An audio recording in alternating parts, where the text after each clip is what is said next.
कोविड-19 विशेष कार्यक्रम के अंतर्गत प्रस्तुत है कोरोना वायरस संक्रमण की वर्तमान स्थिति पर चर्चा, जिसे प्रस्तुत कर रहे हैं आकाशवाणी संवाददाता आनंद श्रीवास्तव। इस कार्यक्रम में आमंत्रित स्वास्थ्य विशेषज्ञ हैं डॉक्टर अपर्णा अग्रवाल।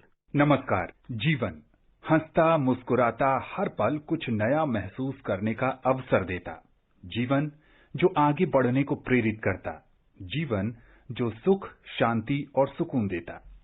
हम सब ऐसी ही जिंदगी की कामना करते हैं। अब देखिए ना, कोरोना संकट ने जिंदगी की रेलगाड़ी को कई मायनों में डीरेल कर दिया है। ऐसे में हम सबके पास दो ऑप्शंस हैं, या तो हम इस पर दुखी हों या फिर न्यू नॉर्मल में खुशी खुशी आगे बढ़ें।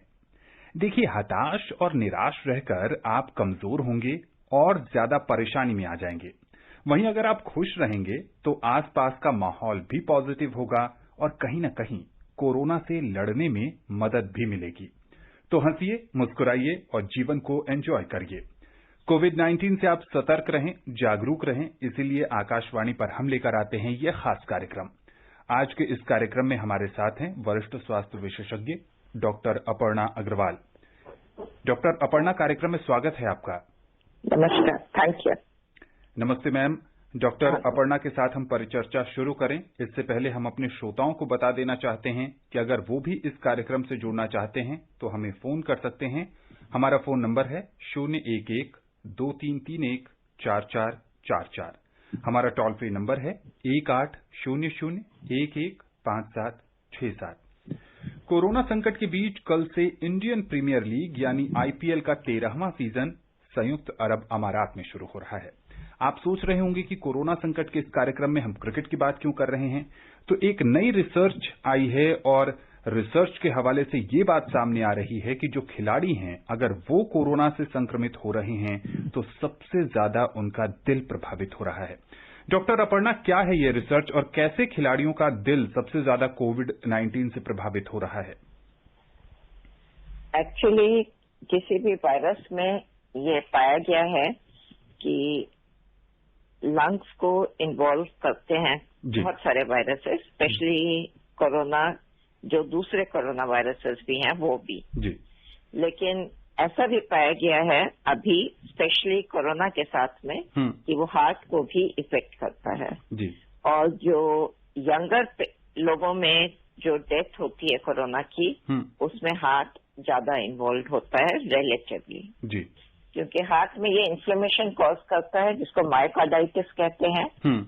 और वो उससे हार्ट की जो धड़कन होती है दिल की जी, वो अफेक्ट हो सकती है जी। और कुछ लोगों में उससे सांस की तकलीफ, क्योंकि हार्ट का फंक्शन हार्ट पूरा काम नहीं करता है जी, उससे उनको सांस की तकलीफ भी हो सकती है जी। और ये चीज यंगर पेशेंट्स में ज्यादा पाई गई है जी। तो जो खिलाड़ियों में ये पाया गया है, क्योंकि उनका हार्ट ज्यादा एक्टिव होता है, तो ये पाया गया है, जो भी नई रिसर्च आई है, कि उनमें हार्ट इन्वॉल्वमेंट ज्यादा होती है जी। हार्ट की इन्वॉल्वमेंट कोविड पेशेंट्स में ये भी पाया गया है कि जब कोविड से इंसान निकल जाता है, क्योर हो जाता है, उसके बाद भी हार्ट में इन्फ्लेमेशन परसिस्ट कर सकती है फॉर 2 to 3 months जी। 2 वेज में, एक तो जो मायोकार्डाइटिस मैंने बोला जी, उससे, और सेकेंड एक छोटे छोटे ब्लड क्लॉट्स जो हार्ट को ब्लड वेसल्स आर्टरी सप्लाई करती हैं, उनमें हो सकता है, जिसकी वजह से फिर हार्ट में डैमेज हो सकता है जी। तो ये 2 तरीके हैं जिससे हार्ट अफेक्ट हो सकता है, न सिर्फ कोरोना के दौरान, बट कोरोना से रिकवरी के बाद भी जी। बिल्कुल। Doctor Aparna, new England journal of medicine में एक रिसर्च प्रकाशित हुई है और ऑस्ट्रेलियाई शोधकर्ताओं ने ये रिसर्च 10 लाख लोगों के डीएनए पर किया है और रिसर्च ये कहती है कि ओ ब्लड ग्रुप के जो लोग हैं उनको कोरोना का खतरा कम है। क्या कहेंगी आप इस पर? ये काफी टाइम से ये चल रहा है कि एक पर्टिकुलर ब्लड ग्रुप ज्यादा ससेप्टेबल है जी, और दूसरा ब्लड ग्रुप के लोग कम ससेप्टेबल हैं। तो अभी ऑस्ट्रेलिया से जिन्होंने बहुत सारे लोगों में ये टेस्ट किया है, जैसा आपने अभी बताया जी, उन्होंने पाया है कि ओ ब्लड ग्रुप के लोगों में ये कम सीवियर होता है जी। इससे पहले भी हार्वर्ड से भी एक रिपोर्ट आई थी और भी कंट्री से ये रिपोर्ट्स आई हैं कि ओ ब्लड ग्रुप में पॉजिटिविटी रेट रिलेटिवली कम होता है जी। लेकिन हार्वर्ड से जो रिपोर्ट आई थी उसमें ये था कि पॉजिटिविटी रेट कम है लेकिन सिवियरिटी में कोई फर्क नहीं है, इंट्यूबेशन रेट में फर्क नहीं है और डेथ में फर्क नहीं है जी। अभी जो ऑस्ट्रेलिया से रिपोर्ट आई है उसमें उन्होंने ये कहा है कि ओ ब्लड ग्रुप में सिवियरिटी भी कम है जी। तो ये और कंट्रीज में भी जांच करनी होगी। ये डेफिनेटली एक ये है which is common across countries कि भाई O blood group is possibly less susceptible. Doctor Aparna, जो श्रोता ये कार्यक्रम सुन रहे हैं और जो ओ ब्लड ग्रुप वाले श्रोता हैं उनके लिए आप क्या कहेंगी? कहीं ऐसा तो नहीं है कि वो इस तरह की रिसर्च को सुनने के बाद कहीं लापरवाह हो जाएं? उन्हें सावधानी उतनी ही बरतनी चाहिए दूसरे ब्लड ग्रुप के लोगों की तरह? बिल्कुल, सबसे ज्यादा जरूरी है अभी सावधानी बरतनी जी। आप चाहे हेल्दी हो, कोई डिजीज नहीं हो, यंग होए जी, लीन एंड थिन होए, मोटापा नहीं हो, कोई भी ब्लड ग्रुप हो, कोई भी सेक्स हो, कोई भी जेंडर हो जी। लेकिन सावधानी एकदम जरूरी है जी। और सावधानी मतलब 3 हमारे प्रमुख जो पिलर्स हैं, sanitization, mask and social distancing. बिल्कुल, उसको हमको बिल्कुल नहीं छोड़ना है। आपने मास्क की बात की। अमेरिका में रोग नियंत्रण और रोकथाम केंद्र यानी सीडीसी के निदेशक रॉबर्ट रेडक्लिफ ने कहा है कि भले पूरी दुनिया वैक्सीन का इंतजार कर रही है लेकिन जो मास्क है वो वैक्सीन से भी प्रभावी है। कैसे देखती हैं इस स्टेटमेंट को डॉक्टर अपर्णा? मास्क को उन्होंने वैक्सीन से भी प्रभावित अभी इसलिए बताया है जी, क्योंकि मास्क पर स्टडीज हो चुकी हैं। जी। मास्क इज प्रोटेक्टिव जी। दोनों आमने सामने बैठे हुए हैं और अगर मास्क पहना हुआ है तो हमारी प्रोटेक्शन, अगर मास्क ठीक से यूज किया हुआ है, इसमें ध्यान दीजिएगा कि वर्ड करेक्टली यूज्ड मास्क जी, मतलब कि वो टाइट होना चाहिए, कहीं से उसमें गैप नहीं होना चाहिए। बिल्कुल। अगर हमने ठीक से यूज किया है एंड प्रॉपर मास्क यूज किया है जी, तो चांसेस ऑफ इन्फेक्शन, अगर हम दूरी मेंटेन किए हुए हैं तो mask is protective in 85 to 95% of people. जी। जितनी दूरी होगी उतना ज्यादा प्रोटेक्शन होगी जी। और वैक्सीन इज न्यू जी। वैक्सीन से अभी कितनी प्रोटेक्शन होगी अभी पूरी तरह से नहीं कह सकते हैं जी। स्टडीज जो एनालाइज कर रही हैं अभी भी एनालिसिस चल रही है बहुत जगह। जो प्रिलिमिनरी स्टडीज हैं उसमें वैक्सीन का माध्यम जो प्रोटेक्शन का है वो एंटीबॉडी प्रोटेक्शन से है जी। तो वो जो इनिशियल रिपोर्ट्स आ रही हैं कुछ जगह से उसमें कह रहे हैं कि अबाउट 70% लोगों में शायद एंटीबॉडीज प्रोड्यूस हो रही हैं। जी। तो अगर हम 70% लेते हैं इम्यूनोजेनिसिटी जो उसको बोलते हैं तो मास्क की प्रोटेक्शन बेटर है, ऐसा उनका कहना है। जी। तो अभी it is too early to assess safety and efficacy of vaccine. जी, बिल्कुल। जैसे आपने अभी रिसेंटली पेपर में भी पढ़ा होगा कि कुछ जगह कुछ न्यूरोलॉजिकल कंप्लेंट, एक पेशेंट जिसको ट्रांसवर्स माइलाइटिस के नाम से बोला गया है ऑक्सफोर्ड वाले वैक्सीन में, बिल्कुल, वो हुआ है और एक्सपर्ट्स इस नतीजे पर नहीं पहुंच पाए हैं कि वो वैक्सीन की वजह से हुआ है या it was related to some other virus infection. तो ट्रायल्स दोबारा रिज्यूम हो गए हैं जी। और वैक्सीन में भी कुछ न्यूरोलॉजिकल कंप्लेंट का वो आया है जो अभी पूरी एनालिसिस नहीं हो पाई है whether it is due to vaccine और नॉट। तो उन्होंने जो ये स्टेटमेंट दी है वो इसलिए दी है क्योंकि वैक्सीन अभी हम लोग फास्ट ट्रैक कर रहे हैं तो एफिकेसी एंड सेफ्टी ये दोनों चीजें अभी पूरी तरह से स्टडी नहीं है। जी। तो इसलिए we should not rush for vaccine and forget about mask. जी बिल्कुल। मास्क बहुत जरूरी है क्योंकि उसकी एफिकेसी हमको मालूम है, उसकी सेफ्टी भी मालूम है कि उससे कोई हार्म नहीं होता है। इसलिए मास्क पहनना अत्यंत जरूरी है, वैक्सीन आ भी जाए तो भी, क्योंकि वैक्सीन में एंटीबॉडीज कितनी मात्रा में प्रोड्यूस होगी, प्रोटेक्टिव होगी नहीं होगी, कितने % लोगों में होगी, वो अभी रिसर्च के जरिए हमको पता करना बाकी है। जी बिल्कुल। तो जब तक वैज्ञानिक दुनिया भर के प्रयोगशालाओं में वैक्सीन के परीक्षण पर काम कर रहे हैं, तब तक आप अच्छे से मास्क पहनिए और कोरोना वायरस से दूर रहिए। कार्यक्रम में पहले कॉलर जुड़ चुके हैं। मध्य प्रदेश के मंदसौर से बसंती लाल जी हैं। बसंती लाल जी, कार्यक्रम में स्वागत है आपका। हाँ सर जी, नमस्कार। मैं सगोरिया स्कूल घाटी, जिला मंदसौर, मध्य प्रदेश से बसंती लाल सूर्यवंशी बोल रहा हूँ। डॉक्टर साहब नमस्कार। नमस्कार। प्रश्न है, जैसे अभी मई जून जैसी गर्मी चल रही है, तो इसमें कोरोना का हाल ये है, तो सर्दी आने वाली है, तो सर्दी में क्या कोरोना बढ़ सकता है? डॉक्टर अपर्णा ये जानना चाह रहे हैं कि अब भारत में धीरे धीरे ठंड के मौसम की आहट शुरू होने वाली है, ऐसे में क्या कोरोना वायरस और तेजी से फैलेगा? ऐसा, ये कोरोना वायरस अभी हमारे सामने 8 महीने से ऊपर हो गए हैं इसको जी। 8 से 9 महीने हो गए हैं जब से कोरोना वायरस हुआ है।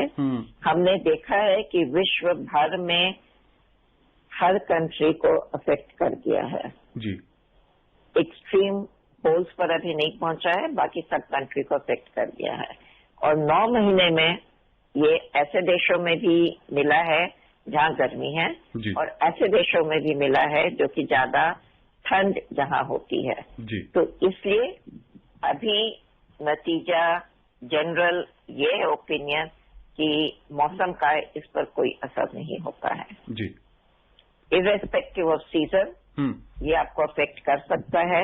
आपको एहतियात बरतना है जी। और लगातार बरतना है जी। एंड हर सीजन में बरतना है जी बिल्कुल। मौसम चाहे कोई भी हो, आपको जो सरकारी दिशा निर्देश हैं उसका पालन करना बेहद जरूरी है। गर्मियों के मौसम में ये कयास लगाए जा रहे थे कि कोरोना का प्रकोप कम हो जाएगा, लेकिन वो सबके सामने है। ऐसे में मौसम के भरोसे मत रहिए। जो आपके पास विकल्प हैं, मास्क पहनना, सैनिटाइजर का इस्तेमाल करना और सुरक्षित दूरी का पालन करना, उसको अपने रोजमर्रा का जीवन का हिस्सा बनाइए। मध्य प्रदेश के रीवा से रामजी गर्ग जी जुड़ चुके हैं। कार्यक्रम में स्वागत है आपका। सर जी राम राम और डॉक्टर साहब को भी राम राम। जी नमस्ते। राम राम जी। सर मैं खैर मटियार, जिला रीवा, मध्य प्रदेश से रामजी गर्ग बोल रहा हूँ। जी पूछिए। सर प्रश्न ये है कि कोरोना कौन से आइटम में कितने घंटे कितने दिन तक रहता है जी। और एक प्रश्न सर जी और है, अगर हल हो जाता तो बड़ी कृपा होती। प्राथमिक स्वास्थ्य केंद्र में भी अगर कोरोना की जांच हो तो बड़ी कृपा होगी। कौन से सरफेस पे कितने समय तक कोरोना वायरस रहता है, इनका पहला सवाल है डॉक्टर अपर्णा। इस पर बहुत स्टडीज हुई हैं जी। और पहले फोमाइट्स में ये ज्यादा मायने रखती थी ये स्टडीज, क्योंकि बोला जा रहा था कि फोमाइट से इसका स्प्रेड ज्यादा हो रहा है जी। अभी फिलहाल जो रिसर्च है उसमें फोमाइट से स्प्रेड बहुत कम हो गया है जी। अब कहते हैं less than 2% of infection spread is via fomite जी। रेस्ट इज वाया एरोसोल जी। लेकिन कौन से सरफेस पर कितने दिन तक रहता है, वो काफी वेरिएशंस हैं रिजल्ट्स में डिफरेंट स्टडीज की, क्योंकि विंड स्पीड कितनी है, टेम्परेचर कितना है एनवायरनमेंट का और सरफेस कितनी है जी। तो उन सब से इस पर फर्क पड़ता है। जी। By and large few hours to few days जी।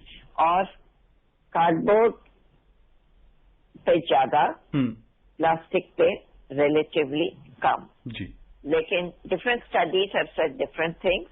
तो हमको बेसिकली सैनिटाइज करनी है spaces to reduce that risk of 2% या 3% भी, and इररिस्पेक्टिव ऑफ कि वेदर वो प्लास्टिक है, स्टील है, कार्डबोर्ड है या वुड है जी। तो हमको एहतियात सब में बरतना है। बिल्कुल। मेरे ख्याल से कुछ घंटे हैं, 6 घंटे हैं, 24 घंटे, 48 घंटे, उसका हमको नहीं बॉदर करना चाहिए।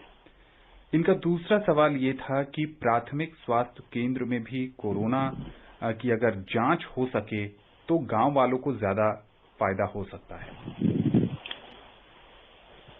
गवर्नमेंट का ये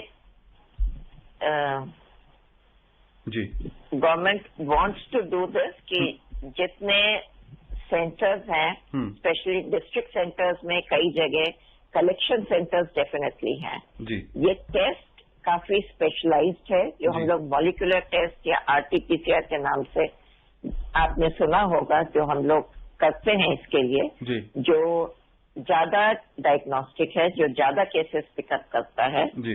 वो तो पॉसिबल नहीं है हर स्वास्थ्य केंद्र में करना। जी बिल्कुल। लेकिन अब जो एंटीजन टेस्टिंग किट्स हैं वो पॉइंट ऑफ केयर किट्स उनको बोलते हैं जी। जो कोई भी यूज कर सकता है। बिल्कुल। तो वो चीजें प्राथमिक स्वास्थ्य केंद्र में भी उपलब्ध करवाई जा सकती हैं और गवर्नमेंट की ये होएगा निर्देशक। उसका एक ही चीज का ख्याल रखना उसमें कि अगर कोई इंसान को सिम्टम्स हैं और वो अगर इस टेस्ट से नेगेटिव आए तो उसको RT-PCR करवाना जरूरी है जी। उसको नेगेटिव ना ले। अगर पॉजिटिव आए तो बिल्कुल आप पॉजिटिव हैं, पूरे एहतियात बरतिए, लेकिन अगर सिम्टम्स हैं और एंटीजन टेस्ट से रैपिड एंटीजन टेस्ट नेगेटिव आया है तो हमको RT-PCR करवाना जरूरी है जी। और RT-PCR की उपलब्धि सब हेल्थ सेंटर्स में नहीं की जा सकती क्योंकि उसकी टेस्टिंग नहीं हो सकती है जी। तो वो डिस्ट्रिक्ट हॉस्पिटल्स में अवेलेबल है जहां से सैंपल्स कलेक्ट करके वो ऐसी लैब्स में भेज देते हैं जहां उनकी जांच हो। लेकिन point of care rapid antigen test government का अभी ये है कि सब जगह उपलब्ध करवाई जाए उसको जी। और समय के साथ कोरोना जांच में भारत ने प्रगति की है। एक प्रयोगशाला शुरू में थी और अब 1600 से ज्यादा प्रयोगशालाएं पूरे देश में हैं। ओडिशा से बुलू पटनायक जी जुड़ चुके हैं। बुलू जी, कार्यक्रम में स्वागत है आपका। नमस्कार सर। नमस्ते। बुलू पटनायक केवंझर डिस्ट्रिक्ट ओडिशा से। जी पूछिए, क्या जानना चाहते हैं आप? एंटीबॉडी कितना दिन रहता है? एक बार फिर से अपना सवाल दोहराएं। एंटीबॉडी जी। डॉक्टर अपर्णा ये जानना चाहते हैं कि एंटीबॉडीज जो हैं वो कितने समय तक शरीर में रहती है? इसका जवाब कोई नहीं दे सकता फिलहाल जी। Probably 2 to 6 months। जी। कई ऐसे हमारे कोलीग्स भी रहे हैं, पेशेंट्स भी रहे हैं जो कोरोना से ग्रसित थे जी। और उनके जब टेस्टिंग हुई है आफ्टर 2 to 3 months कईयों में एंटीबॉडी लेवल्स बहुत हाई पाई गई हैं और कईयों में डिटेक्टेबल भी नहीं रही हैं जी।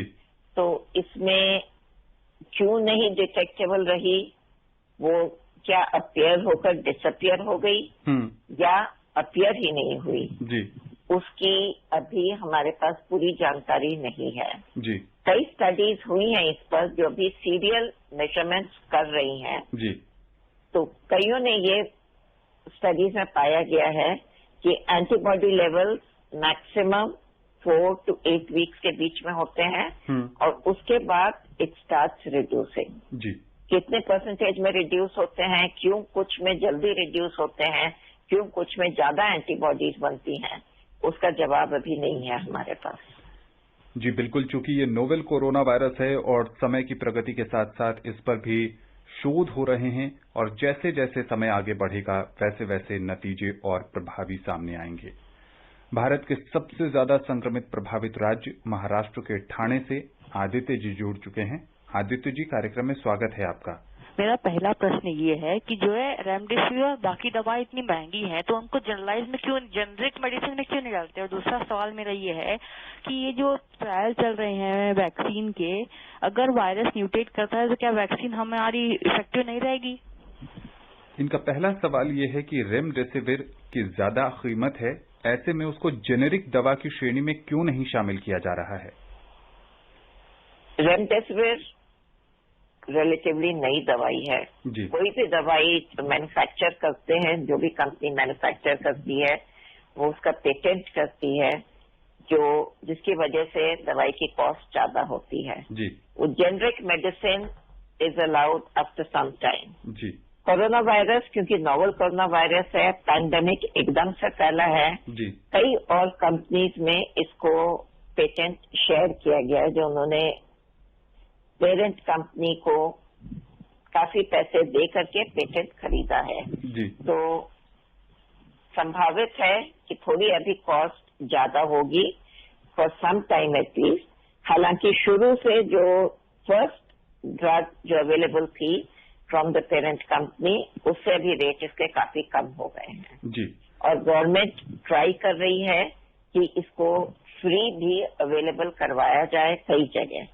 लेकिन हमको ये याद रखना है और ये समझना है कि ये अभी भी एक्सपेरिमेंटल ड्रग है, ट्रायल ड्रग है, डेफिनेटली बेनिफिशियल है इन टर्म्स ऑफ मोर्टेलिटी, ऐसा नहीं कह सकते हैं फिलहाल। तो एक्सपेरिमेंटल ड्रग, इसीलिए इसका यूज अभी भी लिमिटेड है and it is not universal and we are still studying कि इसका इफेक्ट मोर्टेलिटी पर कितना है, हॉस्पिटल स्टे में कितना है, सीवियरिटी पर कितना है। अभी छोटे छोटे ग्रुप्स में स्टडीज के रिजल्ट आ रहे हैं, लेकिन लार्जर ग्रुप का अभी रिजल्ट आने बाकी हैं। डॉक्टर अपर्णा, इनका दूसरा सवाल ये था कि अगर वायरस म्यूटेट करता है तो जो भी वैक्सीन पर परीक्षण का काम चल रहा है, क्या उसमें बाधा आ जाएगी? आ सकती है वो डिपेंड करता है कि म्यूटेशन से वायरस का कौन सा पार्ट ऑल्टर हो रहा है। क्योंकि म्यूटेशन वायरस के अलग अलग हिस्सों में हो सकती है। कुछ इसको अफेक्ट करेंगे, कुछ अफेक्ट नहीं करेंगे। वैक्सीन जो हम लोग बना रहे हैं, आपने सुना होगा कि 200 से ज्यादा तरह के वैक्सीन बन रहे हैं। They are all against specific parts of the virus.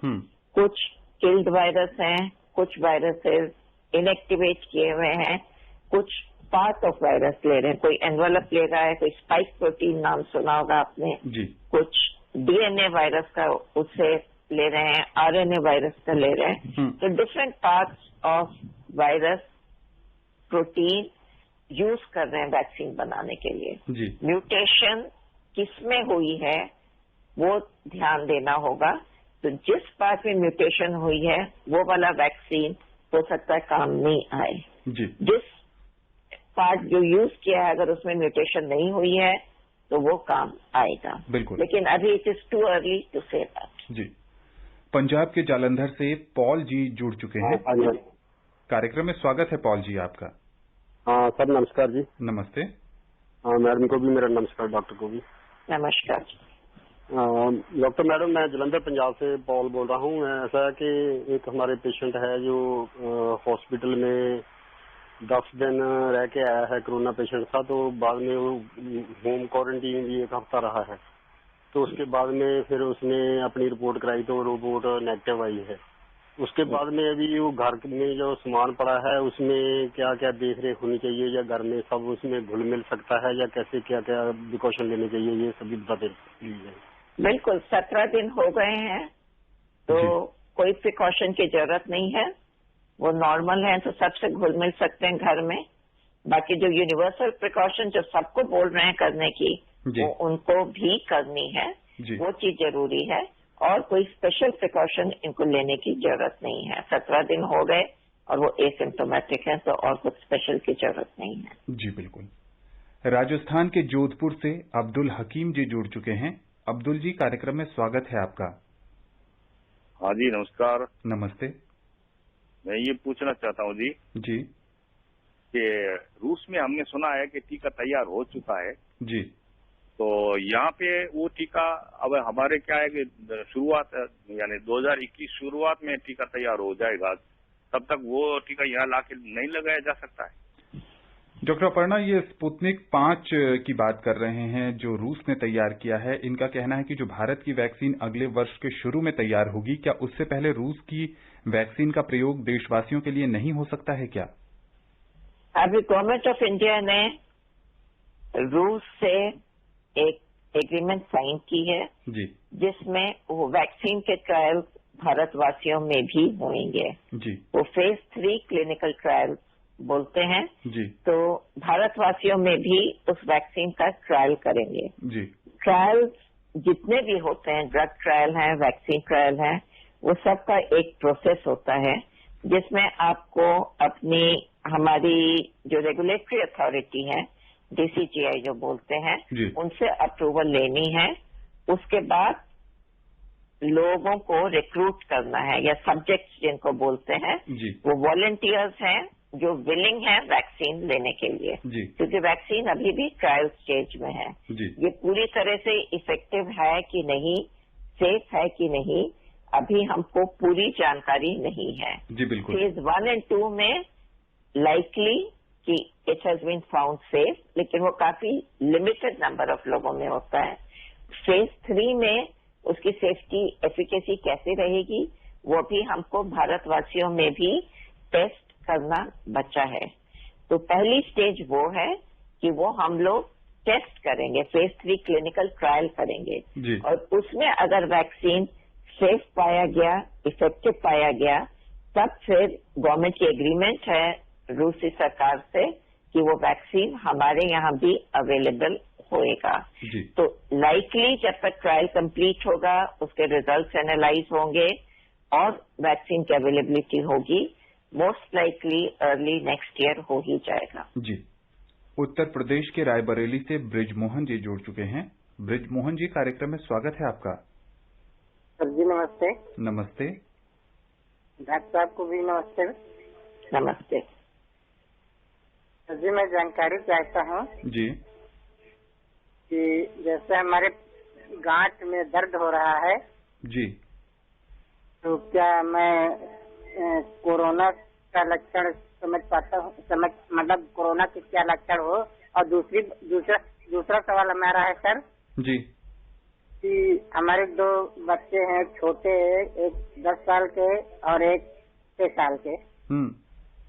जी, उनको जैसे जकड़ा है या जुकाम है, जैसे मतलब समझ में आता है, तो क्या ये भी कोरोना जैसे लक्षण हो सकते हैं? जी डॉक्टर अपर्णा, कार्यक्रम में समय कम है। सबसे पहले तो ये जानना चाहते हैं कि इनके शरीर में एक ट्यूमर है, गांठ है, उसमें दर्द है, क्या इसका कोरोना से कोई संबंध हो सकता है?